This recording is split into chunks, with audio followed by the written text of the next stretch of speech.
메리 크리스마스.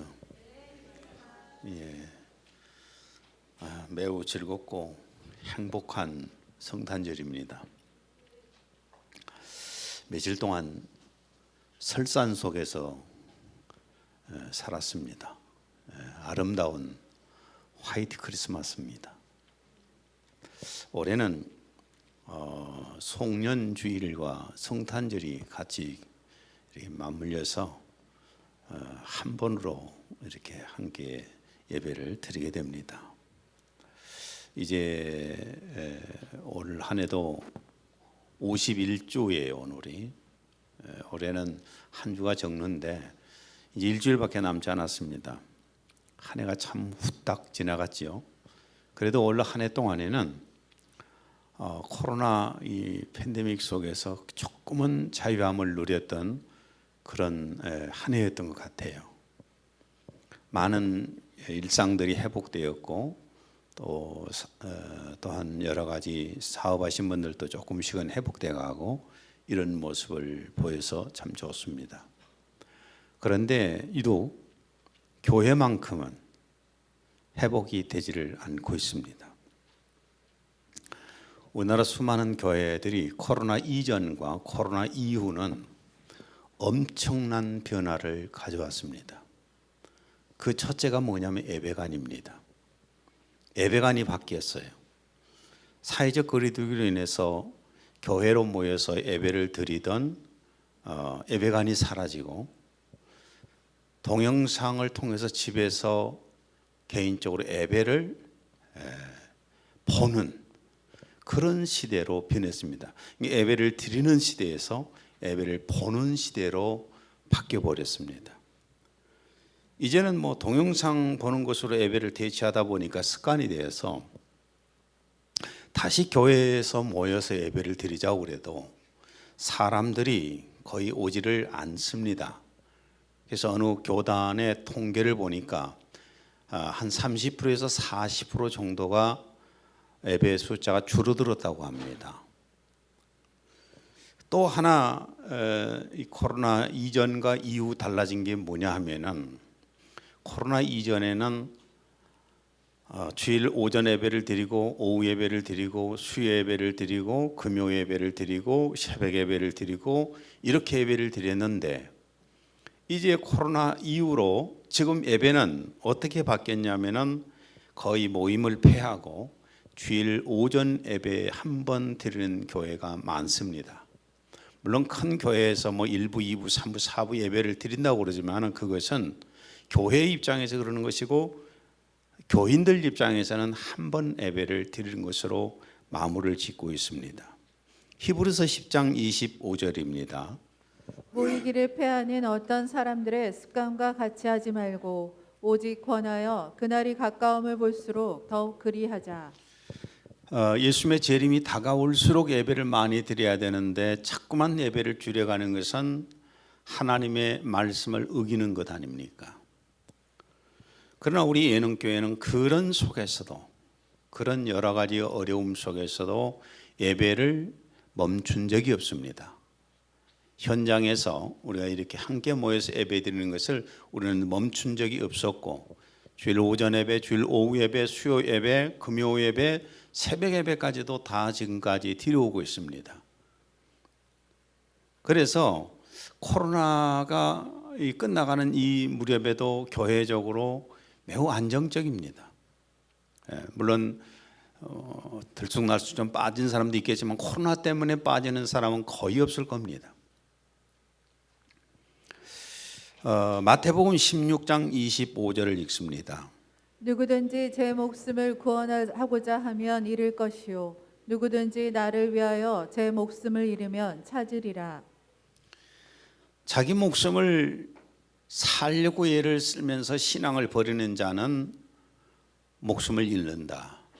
그러나 신앙을 위해서 자신의 목숨을 내던지는 자는 산다는 주님의 말씀입니다. 살고자 하면은 죽고 죽고자 하면은 산다. 이것은 이순신 장군이 예군과 싸우러 갈 때 했던 말과 비슷하지 않습니까? 필사즉생, 필생즉사라. 살고자 하면 죽고 죽고자 하면 산다. 교회가 주님을 위해서 살고자 하면은 하나님께서 함께 하셔서 교회가 삽니다.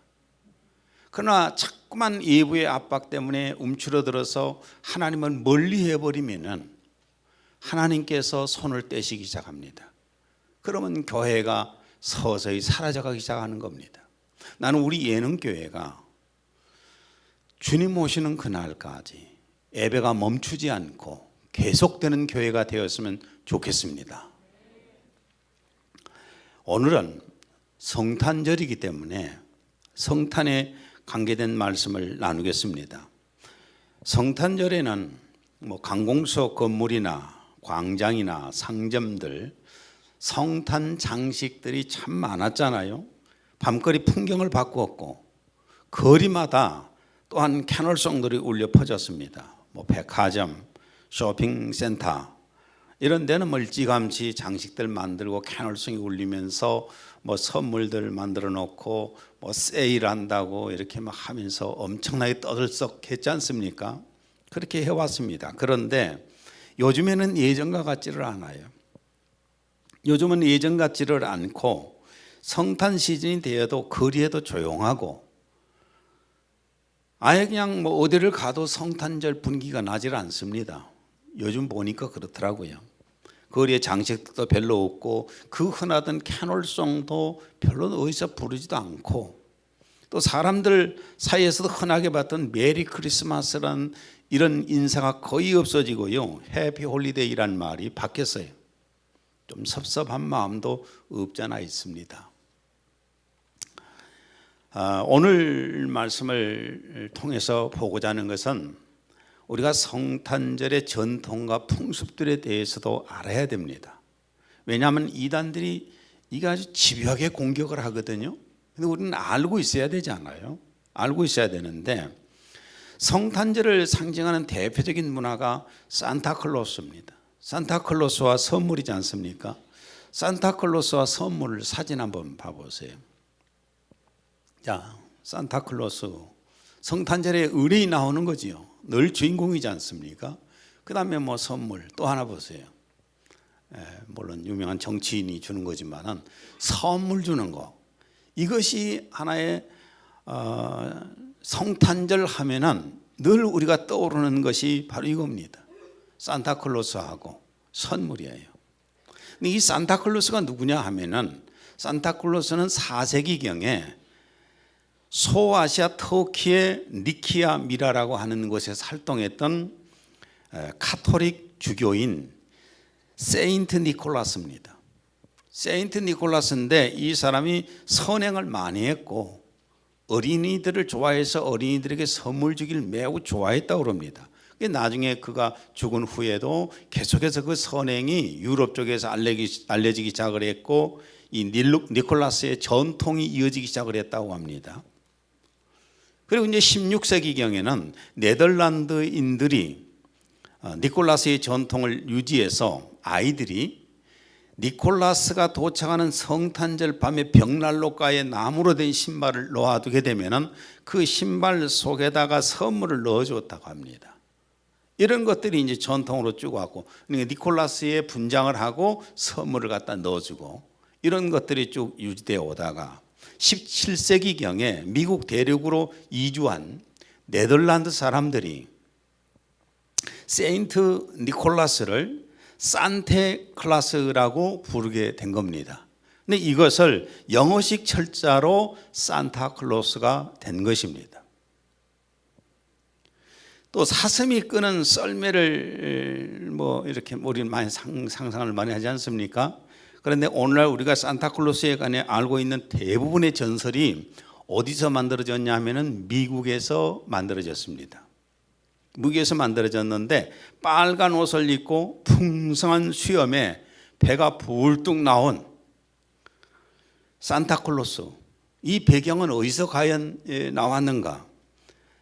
이 배경이 어디서 나왔냐면은 만화가 토머스 네스트라고 하는 사람이 미국의 정치 잡지인 하퍼스 위클리스에 1863년도에서 1886년까지 연재한 크리스마스 만화 시리즈에 나오는 그림이에요. 이게 이제 마치 산타클로스가 돼가지고 이렇게 됐잖아요. 그다음에 빨간 코 누돌프 사슴, 크리스마스 노래가 이제 우리는 알고 있지 않습니까? 근데 이것도 1939년 시카고에 있는 몽고메리 워드 백화점에서 무료로 나눠주는 작은 책에 있던 내용이에요. 저는 이제 이런 것들을 보면서 조금은 마음이 조금은 편치 않는 것이 왜 그러냐 하면은 마치 산타크로스처럼 예수님도 성경 속에서 나오는 가상적인 존재, 마치 상상적인 존재, 상징적으로 어떤 생각하는 존재, 이런 존재로 자꾸만 사람들이 생각하기 시작합니다. 지금은 산타크로스나 예수님이 헷갈려요, 사람들. 누가 산타크로스가 예수님이라고 생각하고 예수님이 산타크로스라고 생각합니다. 지금은 너무나 이게 바뀌어가지고, 그래서 예수님 얘기하면은 상징적인 인물이 되고 가상적인 인물이 되기 시작합니다. 이것도 다 사탄이 만든 거예요. 고린도 후서 4장 4절, 그 중에 이 세상의 신이 믿지 아니하는 자들의 마음을 혼미하게 하여 그리스도의 영광의 복음의 광채가 비치지 못하게 함이니 그리스도는 하나님의 형상이니라. 자꾸만 사탄은 예수님과 산타크로스를 함께 생각을 하게 만들어서 예수님을 흐리게 만든 겁니다. 세상은 그렇다 치지만은 교회들마저도 성탄절이 되면 예수님은 없어지고 산타크로스가 기념이 되어 가지고 산타크로스가 판을 쳐요. 어디나 보면 판칩니다. 이게 너무나 마음 아픈 일 아니에요? 여러분, 성탄절의 주인공이 누군가요? 오늘 본문 누가복음 2장 7절, 첫 아들을 낳아 강보로 싸서 구유에 누였으니 이는 여관에 있을 곳이 없음이러라. 누가복음 2장 11절 12절, 오늘 다윗의 동네에 너희를 위하여 구주가 나셨으니 곧 그리스도 주시니라. 너희가 가서 강보에 싸여 구유에 누워 있는 아기를 보리니 이것이 너희에게 표적이니라. 우리 교회에서는 어떤 경우에도 예수님 외에 누가 두각돼서는 안 됩니다. 우리 교회에서는 그렇습니다. 그래서 우리 교회에서는 산타크로스 배불뚝이 할아버지 없애버렸어요. 절대 여기서 등장시키지 말아야겠어요. 그런 상징적인 인물, 가상적인 인물을 왜 등장을 시킵니까? 저 애들도 그거 안 입고 왔잖아요. 요즘은 산타크로스가 썰매를 타고 다니는 것이 아니라 요즘은 제트기 타고 다닌다면서요. 빨리 간다고. 자꾸 이렇게 상징적인 인물로 바뀌는 거예요. 이 조금 이 성탄절에 나오는 여러 가지 전통 풍습 이런 것들이 좀 이해는 되시죠? 이런 것들이 예수님하고 전혀 상관이 없는 것들이에요. 그 다음에 또한 우리가 알 것은 알아야 됩니다. 예수님이 탄생하신 성탄절이 12월 25일 오늘이 맞을까요? 아셔야 돼요. 맞지 않습니다. 성탄절을 12월 25일로 정한 것은 AD 350년에 당시 로마 주교 율리오 1세가 로마 사람들의 이방 종교 축제일이었던 12월 25일을 성탄절로 정한 것이 오늘까지 이어왔다는 일반적인 견해입니다. 그 후에 기독교를 로마 국교로 삼았던 황제가 이 성탄절도 12월 25일로 정해서 공휴일로 삼게 되었습니다. 그래서 지금까지 12월 25일이 공휴일처럼 생각을 했습니다. 그런데 예수님이 탄생하신 성탄절은 12월 25일이 아닌 것은 분명합니다. 정확하게 원래 유대인들은요 생일을 기억하지 않아요. 우리나라 사람들은 굉장히 생일을 중요하게 생각하는데 생일을 별로 기억하지 않습니다. 그래서 예수님의 생일도 기록이 잘 안 돼 있어요. 예수님이 12월 25일이 아닌 게 분명한 게 뭐냐면 오늘 성경에서 보십시오. 누가복음 2장 6절에서 8절.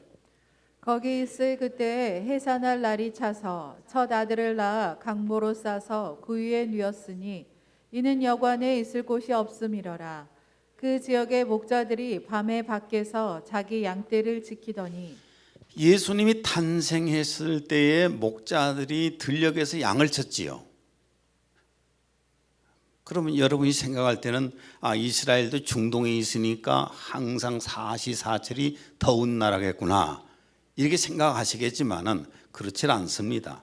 이스라엘의 기후는 11월부터 4월까지가 겨울입니다. 자, 이스라엘 겨울 사진 한번 봐보세요. 추워요, 안 추워요? 그럼 더 하나 더 보세요. 추워요, 안 추워요? 저럴 때 목자들이 들녘에서 양치면서 들녘에서 잤겠습니까? 이거 아니잖아요. 예수님의 탄생일은 결코 12월 25일이 아닙니다. 그런데 왜 우리 교회도 12월 25일 날 예수님이 탄생하신 것을 기념하고 있는가? 예수님이 탄생하신 원리를 우리가 모르잖아요. 때를 모릅니다. 굳이 지금에 와서 우리가 날짜를 바꾸려고 해도 어느 때인지를 정확하게 모르니까 그동안의 전통으로 쭉 이어져 오는 12월 25일을 성탄절로 우리가 기념하는 겁니다. 이단들이 이걸 가지고 굉장히 공격을 할 텐데 여러분이 잘 알고 있으면 됩니다. 성탄절이 세계인들의 휴일이 공휴일이 되어서 이렇게 쉬게 된 것도 또 축제의 날이 된 것도 오래되지 않았습니다. 1870년 미국 의회가 12월 25일 성탄절을 국가 공휴일로 지정한 데부터 시작됩니다. 세계에서 가장 힘이 센 미국이 12월 25일을 국가 공휴일을 삼으니까 그 나머지 국가들은 다 그냥 줄줄이 따라서 했어요. 우리나라도 역시 마찬가지로 일제가 패망한 후에 미 군정 시절에 12월 25일을 공휴일로 지정하고 오늘 여기까지 이어져 오고 있는 겁니다. 물론 이렇게 우리 기독교의 속에 이방의 많은 풍습들이 들어와 있는 건 사실이에요. 들어와 있어서 기독교의 풍습 문화와 또한 이방 어떤 종교의 문화가 하나 되어 있습니다. 지금 성탄절에 보면은. 그러나 저는 이렇게 봅니다. 미신적이고 퇴폐적인 것만 빼버리면은 굳이 우리가 그것을 거부해야 할 이유는 없다고 봅니다. 제 생각입니다. 오늘은 제가 여러분과 함께 나누고 싶은 말씀은 뭐냐면은 예수님이 탄생하신 목적이 무엇인지를 우리가 알아야 됩니다. 여러 가지 예수님이 이 세상 태어나셔서 사람들은 공휴일로 정하고 그냥 놀고 막 그러지 않습니까? 그런데 우리는 예수님이 가진 이 땅에 무엇 때문에 탄생하셨는가를 우리 크리스찬들은 알아야 돼요. 사람들은 성탄절을 무슨 날로 생각한가요? 즐기는 날이죠. 즐기는 날이에요. 청소년들은 친구들 하룻밤 온전히 그냥 놀면서 즐기고, 청년들은 또 연인들 만나서 하룻밤 온전히 즐기고, 또 어떤 사람들은 그냥 술 파티하면서 저녁 내에 놀고, 어떤 댄스 파티하면서 저녁 내에 놀고, 이것이 마치 성탄절이라고 생각합니다. 지구촌 구석구석이 성탄절이 되면은 그저 먹고 마시고 춤추고 하여튼 연애하고 이렇게 노는 날로, 즐기는 날로 생각들 하잖아요.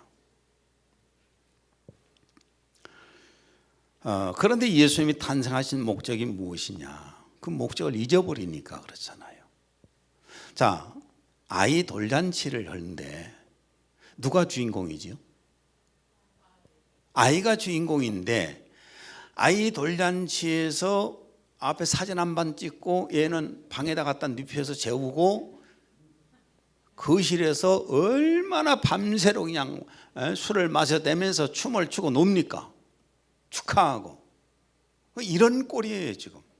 예수님의 탄생하신 목적은 전혀 생각하지도 않고 그저 성탄절을 하기 위해서 즐기고 먹고 마시고 춤추고 죄짓고 이렇게 지금 변질되어 버렸잖아요. 근데 우리 크리스찬들까지 이래서는 안 되지 않습니까? 예수님이 탄생하셨을 때에 하늘의 천군과 천사들의 찬송 속에서 예수님의 탄생 목적을 알 수가 있습니다. 13절, 14절 읽습니다. 호련히 수많은 천군이 그 천사들과 함께 하나님을 찬송하여 이르되 지극히 높은 곳에서는 하나님께 영광이요. 예수님의 탄생이 하나님께는 영광이라고 그랬지 않습니까? 하늘의 하나님께는 영광이다. 왜 하나님께 영광인가? 요한복음 6장 38절입니다. 내가 하늘에서 내려온 것은 내 뜻을 행하려 함이 아니요 나를 보내신 이의 뜻을 행하려 함이니라. 예수님이 오심으로 하나님 아버지의 뜻을 이루었고 하나님 아버지 앞에 영광을 돌리게 되었습니다. 그래서 예수님이 오신 것은 하나님 앞에 영광이 되는 것입니다. 그러면 이 땅에서는 누구에게 평화인가요? 사람들은 예수님의 탄생 목적을 하늘에는 영광, 땅에서는 평화라고 말합니다. 사진 하나 보세요. 그렇죠? 하늘에는 평화, 영광, 땅에는 평화. 맞을까요? 틀릴까요? 교회들도 성탄절에 하나님께는 영광, 땅에서는 평화라고 풀앙을 겁니다. 그리고 성탄절 예배 때 목사님들의 그 메시지도 설교 속에서도 계속해서 그 제목이 땅에서는 하나님께는 영광, 땅에서는 평화라는 이 제목을 가지고 설교가 엄청나게 쏟아지고 있습니다. 그런데 예수님이 탄생하시면서 이 땅에 평화가 왔습니까? 예수님이 이 세상에 탄생하셨으니까 이 세상에 평화가 왔습니까?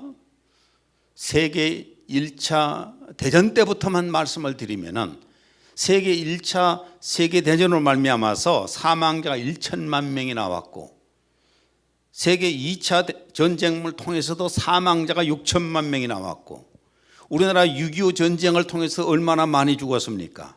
아랍권과 이스라엘의 전쟁, 월남 전쟁, 걸프 전쟁, 수시로 나는 중동 전쟁, 지금도 일어나고 있는 이 러시아와 우락 전쟁. 그런데 예수님이 오셨는데 평화가 이 땅에 이루어진 게 아니라 계속해서 끊임없이 전쟁들이 일어나고 있지 않습니까? 수많은 전쟁, 세상은 날로 타락해져 가고 전염병은 점점 심해져 가고 있고 기상이변은 말도 못하게 변해가고 있고 미국의 그 아나운서가 얘기하는 미국 전역이 냉동고가 돼버렸대. 미국 전역이 냉동고가 돼버려. 지금 눈이 막 쏟아지는데요. 추위 속에서 눈이 쏟아지는데 여러분 제가 산 속에서 갇혀서 살았다니까요. 차를 가지고 내려가려고 하니까 제 아내가 겁먹어갖고 못 건져 안 된다고. 어저께는 제가 배짱 있게 밀고 나갔습니다. 그래서 내려갔어요. 스타트를 끊고 내려갔습니다. 얼마나 눈이 많이 왔대. 일본 같은 나라도 무슨 2m가 넘게 왔다고 그러지 않습니까? 여기 지금 임실 같은 경우도 60cm가 넘게 눈이 왔다고 그럽니다. 기상이변으로 인해서 이루 말할 수 없이 뒤죽박죽이에요. 범죄는 날로 악해져 가고 있고 사회 질서는 점점 무너져 가고 있고 예수님께서 이 땅에 평화를 위해 오셨다면 예수님은 성공하신 분입니까? 실패하신 분입니까? 실패자지요. 예수님이 오신 대로 세상은 더 타락했고 예수님이 오신 대로 전쟁은 더 심해졌고 예수님이 오시는 대로 기상악화는 더 되고 예수님이 오시는 대로 오신 후로 지금 전염병은 더 심해져 가는데 그럼 예수님 오신 게 실패했잖아요. 이 세상의 평화를 위해서 오셨다면 분명히 근데 아셔야 됩니다. 예수님은 이 땅에 평화를 주러 오신 분이 아닙니다. 이 땅에 평화를 주러 오신 분이 아닙니다. 아멘 하신 분만 믿음 있는 분이에요. 마태복음 10장 34절에서 35절 내가 세상에 화평을 주러 온 줄로 생각하지 말라. 화평이 아니요 검을 주러 왔노라. 내가 온 것은 사람이 그 아버지와 딸이 어머니와 며느리가 시어머니와 불화하게 하려 함이니라. 한 가정이에요. 무슨 가정만 보더라도 예수를 믿는 사람하고 안 믿는 사람이 있으면 이 집은 싸움판이에요. 주일날이면 전쟁입니다. 예수를 믿지 않는 사람은 가족들 데리고 저 야외로 나가서 여가 생활을 좀 즐기려고 합니다. 스포츠를 하든 등산을 하든 여행을 하든 즐기려고 그러는데 예수님 믿는 사람은 예배를 가겠다는 거예요.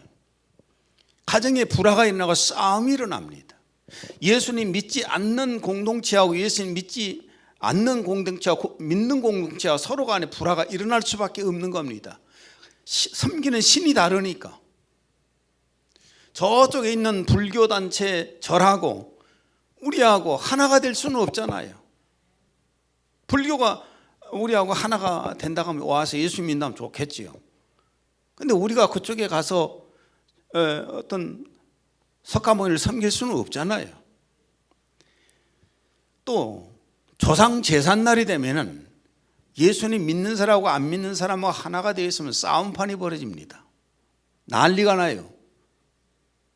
예수님은 평화를 주시러 오신 분이 아니에요. 예수님이 오심으로 말미암아서 의가 뭔지를 보여주셨고 선이 뭔지를 알려주셨고 거룩이 뭔지를 알려주셨고 죄악된 이 세상은 심판받는다는 것을 알려주신 분이 예수님이셔요. 요한복음 16장 8절 그분이 오시면 죄에 대하여 의에 대하여 심판에 대하여 세상을 책망하시리라. 예수님이 오시면은 의가 없는 것을 책망하실 것이고 죄에 대해서 책망하실 것이고 세상이 심판받는다는 걸 책망하신다는 겁니다. 장차 세상을 심판하실 분도 예수님이십니다. 계시록 19장 14절에서 15절 하늘에 있는 군대들이 희고 정결한 세마포를 입고 흰 말을 탄 그를 따르더라. 그의 입에서는 예리한 칼이 나와서 그것으로 민족들을 칠 것이요 또 철장으로 그들을 다스릴 것이며 그는 전능하신 하나님의 맹렬한 진노의 포도즙 즙을 밟으실 것이라. 예수님이 장차 이 세상에 무시무시한 심판을 하신단 말입니다.